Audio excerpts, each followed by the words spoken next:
Welcome to BookTales, where I review books for the Chaos Library. In Tarzan and the Foreign Legion by Edgar Burroughs, I was expecting desert and Frenchmen, but what I got was a bunch of Americans, a Dutch girl, and a smattering of others, and Tarzan. I got Tarzan, so no complaints. Still, this takes place in Sumatra, and it puts Tarzan into a new jungle with tigers instead of lions. It also takes place during World War II, which made it a darker and more grounded book than most Tarzan tales. I found the juxtaposition of Tarzan against a more realistic foe jarring and hard to reconcile.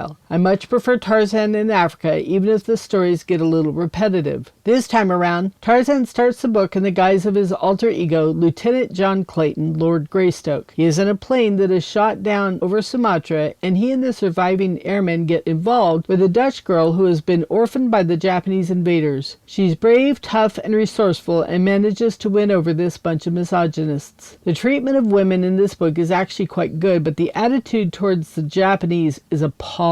However, Edgar Burroughs was not an outlier for his time. His attitudes and beliefs about Japs was typical for his place and time and needs to be understood in that context. I don't have to like it, however, and it was hard to overlook. The action is typical Tarzan with a lot of captures, escapes, and recaptures. Tarzan gets to save the day again and again and just be Tarzan, and that's all I need. One moment delighted me. Up to this time, Tarzan's companions have no idea who he really is. To him, he's just a big Englishman who is unaccountably comfortable in the jungle. Then this happens. And the man rose and put a foot upon it, and raising his face to the heavens, voiced a horrid cry, the victory cry of the bull ape. Corey was suddenly terrified of this man who had always seemed so civilized and cultured. Even the men were shocked. Suddenly, recognition lighted the eyes of Jerry Lucas. "John Clayton," he said. "Lord Greystoke. Tarzan of the Apes!" Shrimp's jaw dropped. "Is that Johnny Weissmuller?" he demanded.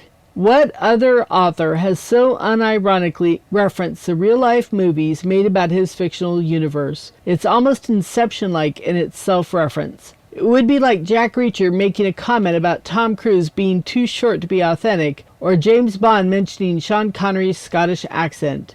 It was done without a touch of satire, just very straight, and it made me laugh out loud.